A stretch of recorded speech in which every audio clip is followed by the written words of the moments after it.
शोषितों वंचितों के जीवन में एक ऐसा ही उजाला तैयार कर देगी जैसा उजाला आपने यहाँ अभी मेरे कहने के बाद कर दिया है। मैं आपसे अपील करूंगा नौजवान साथियों, बैठ जाओ। अगर आप में से एक भी खड़ा रहा तो मैं बिल्कुल नहीं बोलूंगा और मैं ये मान लूंगा कि आपके भरोसे मुझे कोई लड़ाई नहीं लड़नी। आप दिखावे वाले लोग, कोई भी संघर्ष योद्धाओं के दम पे होता है, भेड़ बकरियों के दम पे कोई संघर्ष नहीं हुआ आज तक, दुनिया का इतिहास गवाह है। जब भी मैदान सजता है योद्धा लड़ते दोनों तरफ से एक बढ़ के योद्धा, और योद्धाओं में युद्ध होता है तब जाके परिवर्तन होते हैं। आज भारत में लोकतंत्र है, आज भी योद्धा लड़ते हैं, अगर वो संवैधानिक वोट की शक्ति के लिए लड़ते हैं और जिनके पाले में ज्यादा योद्धा वोट कर देते हैं वो जीत जाते हैं। तो मैं अपनी बात की शुरुआत करते हुए समय समय पे भारत की धरती पे जन्मे सभी संतों गुरुओं महापुरुषों को नमन करता हूं। महामानव तथागत बुद्ध से लेके संत शिरोमणि सद्गुरु रविदास, भगवान वाल्मीकि, गुरु नानक देव, संत कबीर, गुरु घासीदास, नारायण गुरु संत गाडगे जी महाराज, सामाजिक परिवर्तन के नायक के रूप में अपने जीवन को अर्पण करने वाले राष्ट्रपिता ज्योतिबा फूले, मां सावित्रीबाई फूले, मां फातिमा शेख, छत्रपति साहू जी महाराज, भगवान बिरसा मुंडा,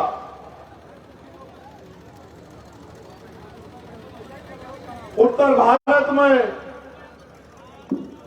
अर्जक संघ के माध्यम से मानवता के आंदोलन को आगे बढ़ाने वाले महामना रामस्वरूप वर्मा, चौधरी महाराज सिंह भारती, बाबू श्री दयाल चौरसिया, संत Ram BA Prajapati,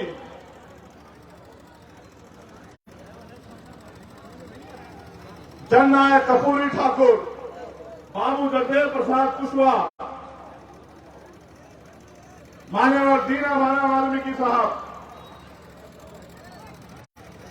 sir Chhotu Ram, विश्वधन doctor बाबा साहब अम्बेडकर और मान्यवर काशीराम साहब को नमन करता हूं। और इस मंच पर उपस्थित हमारे राष्ट्रीय सचिव चौधरी अमर सिंह जी, भाई नील पटेल जी, भाई आकिब जी, हमारे समस्त नेतागण जो इस मंच की शोभा बढ़ा रहे हैं, और इस आयोजन के जो आयोजक कमेटी है उनका भी दिल की गहराई से धन्यवाद करता हूं। पूरा दिन हो गया आपको इंतजार करते हुए, रात हो चुकी है, लगभग 8 बजने वाले।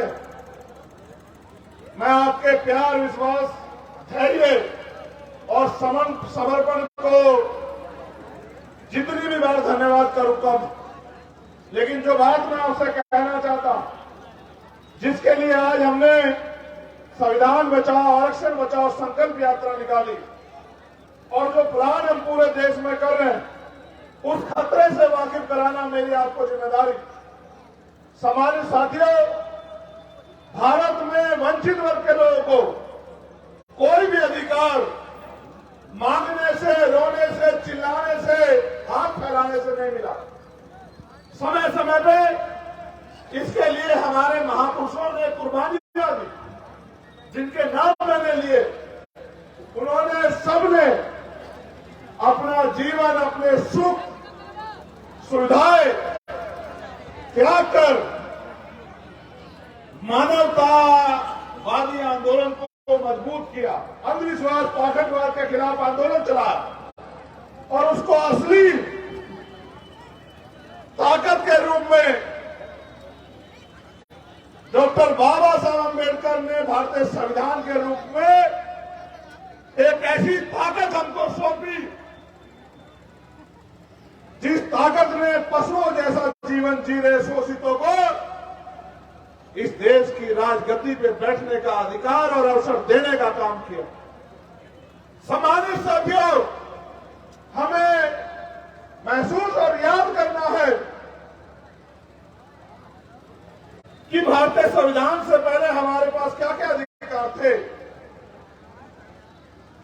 क्या हम पे पढ़ने का अधिकार था?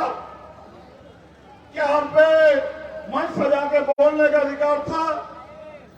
क्या हम पे अच्छे कपड़े पहनने, अच्छे घर बनाने, डॉक्टर, इंजीनियर, आईएएस, आईपीएस और प्रधान से लेकर प्रधानमंत्री, मुख्यमंत्री, राज्यपाल बनने का अधिकार था?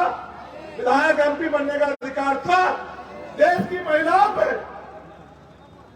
एक पार्षद से लेके और राष्ट्रपति बनने का अधिकार था? तो पूरी जानकारी करने के बाद ये पता लगता है कि भारतीय संविधान के आने के बाद जिन पे ना के बराबर अधिकार थे, उस हर एक व्यक्ति को भारत में समता, समानता, भाईचारा, अवसर की समता और स्वाभिमान सम्मान से जीने का अवसर जो है वो भारत के संविधान ने दिया। आज चाहे इस्लाम को मानने वाले लोग हो, सिखिज्म को मानने वाले लोग हो या सनातन को मानने वाले लोग हो या भगवान बुद्ध को मानने वाले लोग हो, इन तमाम धर्मों को मानने की आजादी भी भारतीय संविधान ने दी। अगर आज शोषित वर्ग के लोग राजनीतिक आरक्षण के जरिए प्रधान से लेके चेयरमैन और विधायक और सांसद बनते हैं, तो ये अवसर भी भारत के संविधान ने दिया। लेकिन साथियों, आज संविधान पे खतरा मंडरा रहा, और ये खतरा मैं नहीं कह रहा, ये खतरे का जिक्र किया आरएसएस के लोगों ने। अगर आरएसएस का इतिहास जानोगे तो संविधान के 5वें दिन लागू होने के बाद इन्होंने संविधान का विरोध किया, और सिर्फ संविधान का विरोध नहीं किया, देश के मेरे सम्मानित लोगों, भारतीय तिरंगे का विरोध भी आरएसएस के लोगों ने करने का काम किया। और उन्होंने कहा कि हम वो तिरंगा जिसमें हमारा भारत का शहीद लिपट के आता है, जिस तिरंगे के सम्मान को, जिस तिरंगे की शान में हम गौरव से सलूट करते हैं कि वो तिरंगा हमारा देश का राष्ट्र ध्वज नहीं है, ये आरएसएस के लोगों ने कहा। आज प्रधानमंत्री के आर्थिक सलाहकार समिति के अध्यक्ष ये कहते हैं कि भारतीय संविधान को बदल देना चाहिए, तो हमें यह समझना पड़ेगा कि आरएसएस और बीजेपी हमारी वोट के जरिए सत्ता में आके भारतीय संविधान को कुचलने का काम कर रही है, उसको खत्म करने का काम कर रही है, इस देश के संविधान की मूल भावनाओं को बर्बाद करने का काम कर रही है।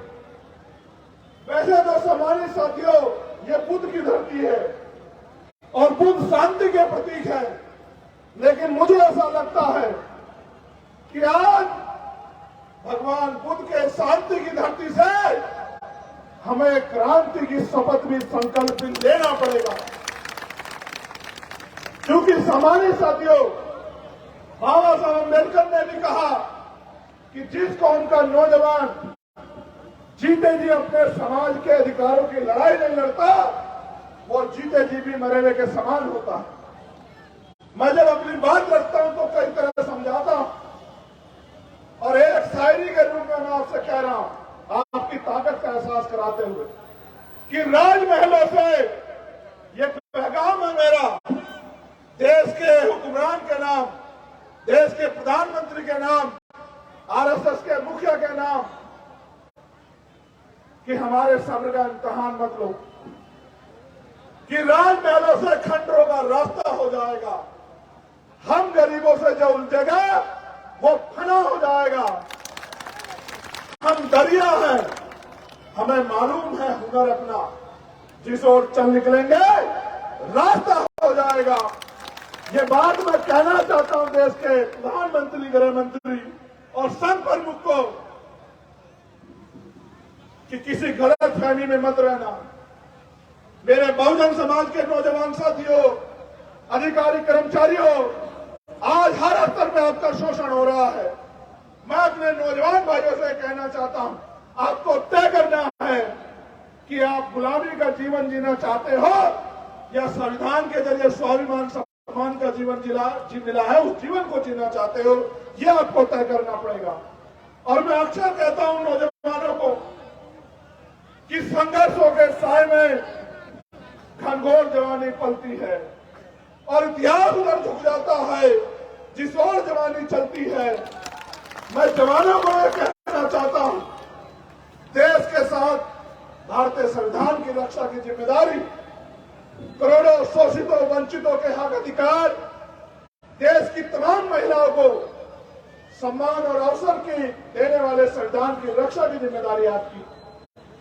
इस देश के जैन, बौद्ध, सिख, ईसाई और जिसके साथ सबसे ज्यादा अन्याय हो रहा है, मुसलमान को सुरक्षा की गारंटी देने की जिम्मेदारी आज हमारे कंधों पे है। इस देश के पिछड़े दलित आदिवासी वर्गों को उनके अधिकारों की रक्षा और संरक्षण देने की जिम्मेदारी आज हमारे कंधों पे है। आप हालात को देख लीजिए, किसी की हिम्मत नहीं पड़ पा रही है कि सरकार से जवाब मांगे, जो मना है बोल देते। हमने तय किया है कि इन पाखंडियों की अंधविश्वास की दुकान को भी ताला हम लोग लगाने का काम करेंगे। ये जो तमाम झूठ आडंबर चल रहा है, इसकी पोल खोलने का काम भी हम करेंगे और किसी भी स्तर पे, चाहे संविधान की रक्षा का संकल्प हो, संविधान बचाओ देश बचाओ, या फिर ईवीएम द्वारा जो वोट की चोरी हो रही है, ईवीएम हटाओ लोकतंत्र बचाओ, इस नारे को मजबूत करते हुए आज जो संकल्प यात्रा यहां से शुरू हुई है, ये बुद्ध की धरती से जो हमने शुरू की है, अब ये पूरे देश, प्रदेशों में, गांव, कस्बों, मोहल्लों में, नगरों में जाएगी। इसके बाद 19 तारीख से ये यात्रा मध्य प्रदेश में शुरू हो रही है और 27 तारीख से राजस्थान में।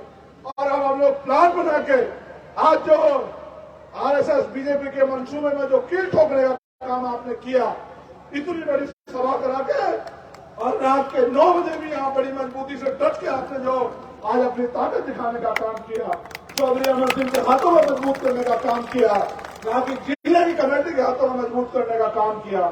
मैं विश्वास के साथ आपको कहना चाहता हूं कि उत्तर प्रदेश वो धरती है जिससे दिल्ली का रास्ता खुलता है।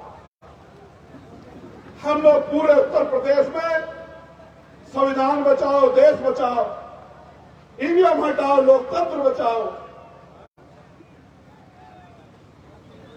इस यात्रा को के जरिए गांव गांव में जाके बहुजन समाज में भाईचारा पैदा करना और उनके ऊपर मंडरा रहे खतरे को जो देश के ऊपर मंडरा रहा है, इसके प्रति जागरूक करके इकट्ठा करने का काम हम लोग करेंगे।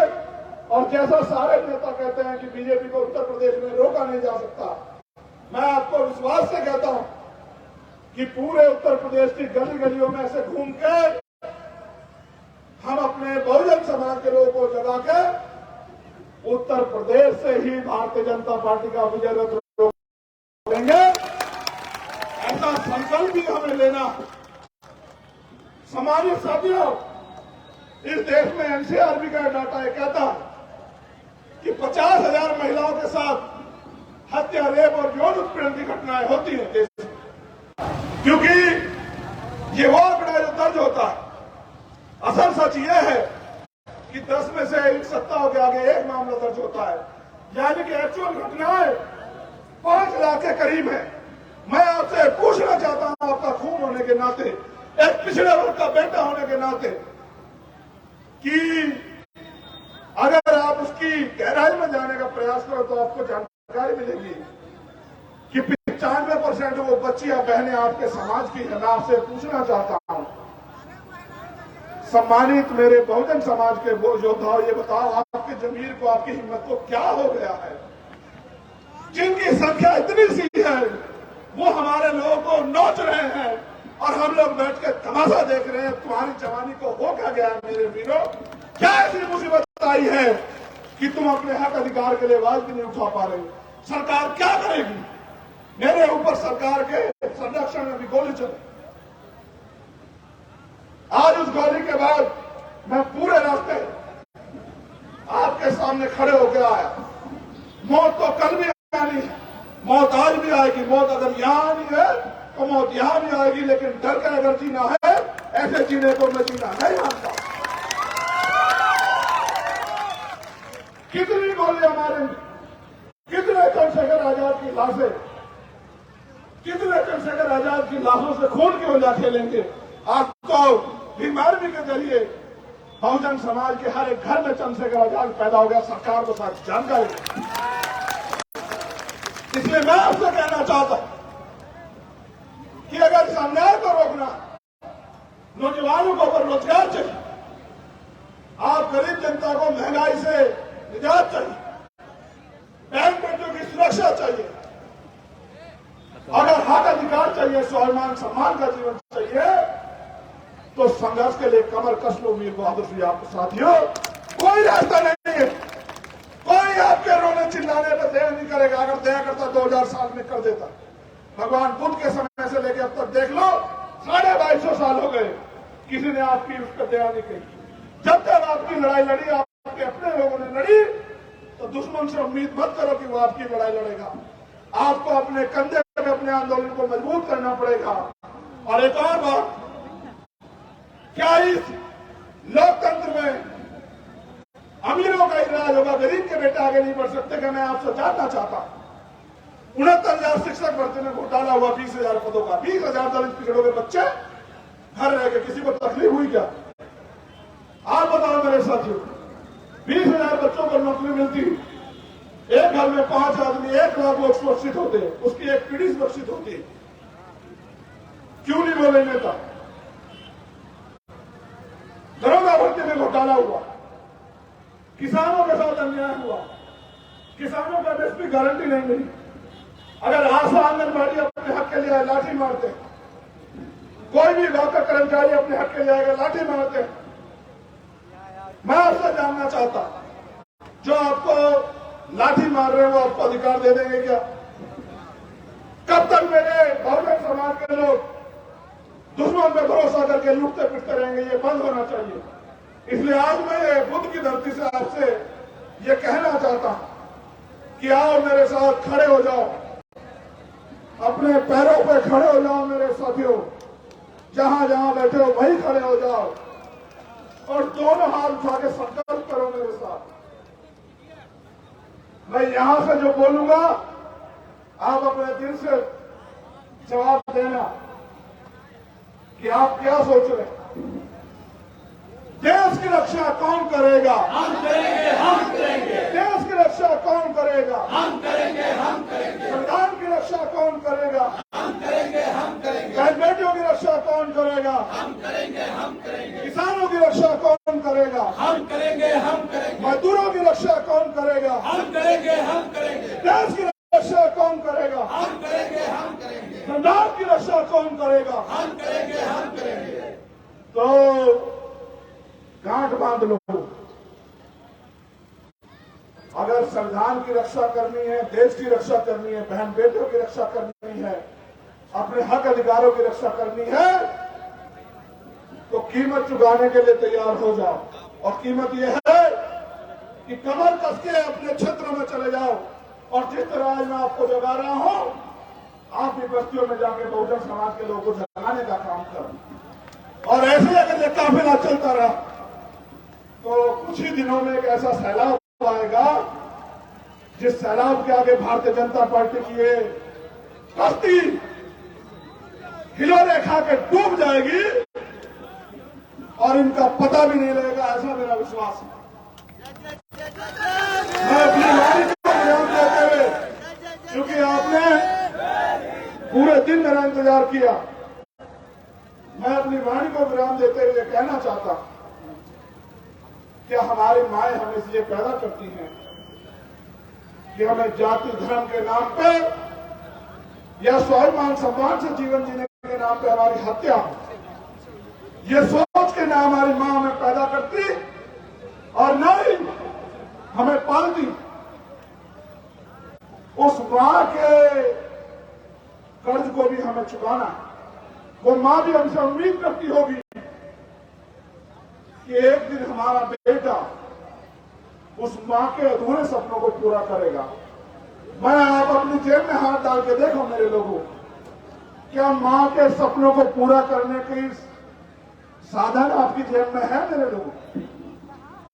कितने लोगों के पास 4 रुपयों की गाड़ी है? कितने लोगों के घरों में एसी लगे? कितने लोगों ने अपनी मां को हवाई जहाज से सफर कराया? कितने लोगों ने अपनी बहन को विदेश घुमाया? कितने लोगों ने बिजनेस लगाए, फैक्ट्रियां लगाई? कितने लोगों को उद्योग धंधे हैं? कितने घरों तक सरकारी नौकरी पहुंची? हाथ तो जाना, क्या धर्म की लड़ाई में गुजरे?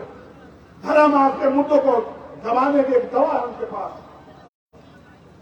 धर्म को हथियार बना के भारतीय जनता पार्टी हमें बेवकूफ बना के इकट्ठा करके अपना राज चला रही कि धर्म के भीम को जवाब आप जानते हैं कमंडल की काट मंडल है। हमें मंडल के आंदोलन को पुनः खड़ा करना पड़ेगा। जातिगत जनगणना होगी, मंडल कमीशन की बाकी सिफारिशें लागू होगी, सामाजिक पुरुषों का शिक्षण करेगा। लेकिन जैसा मैंने कहा कि ना मैं सरकार को भूलूंगा और ना आपके कार्यकलाप को भूलूंगा। आप मेरी रक्षा करो ना करो, छोड़ो, आप मेरे लोगों की रक्षा करो, क्योंकि उनकी मेहनत कमाई की टैक्स लेके आप लोग कुर्सियों पर बैठे, डीएम साहब और एसएसपी महोदय यहां जिले में। ये बात आप याद, आप ये मानना कि जितना समय दिल्ली से आने में लगता है उतना ही समय लगेगा, लेकिन उस दिन मैं आपको बताऊंगा कि मैं अपने ऊपर हुए तमाम तरह के विरोध को सह सकता हूं, लेकिन अपनी बहनों, माओ, अपनी बच्चियों और अपने भाइयों बुजुर्गों के सम्मान के साथ कोई समझौता नहीं कर सकता।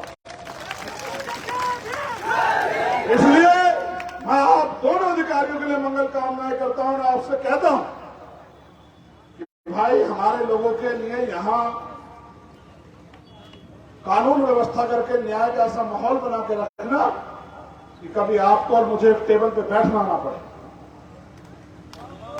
क्योंकि जिस दिन आप और मैं एक टेबल पे आमने सामने बैठेंगे न्याय के लिए, अगर मैं यहां आया तो शायद अगले दिन मुख्यमंत्री, क्योंकि न्याय तो मैं लेकर जाऊंगा, लेकिन अगले दिन मुख्यमंत्री आपको इस जिले में नहीं रखेंगे, वो शाम के टाइम आपको किसी और जिले में भेज देंगे। और अगर मेरे लोगों ने मौका दिया और हम उस टेबल पे बैठे, जिस टेबल पे, जिस कुर्सी के कलम में ताकत होती है, तो विश्वास करना मैं आपको सिखाऊंगा कि किस तरह से कानून व्यवस्था दुरुस्त रखी जाए। जय भीम, जय भारत, जय मंडल, जय जवाहर। भारतीय संविधान जिंदाबाद, जिंदाबाद, जिंदाबाद। भारतीय संविधान जिंदाबाद, जिंदाबाद, जिंदाबाद। भारतीय संविधान की रक्षा कौन करेगा? भारतीय संविधान की रक्षा कौन करेगा? हम करेंगे। भारतीय संविधान की रक्षा कौन करेगा? हम करेंगे। बहुत बहुत धन्यवाद। अपना प्यार भाईचारा बना के रखना, ऐसे एकजुट होकर लड़ना। में हमें सरकार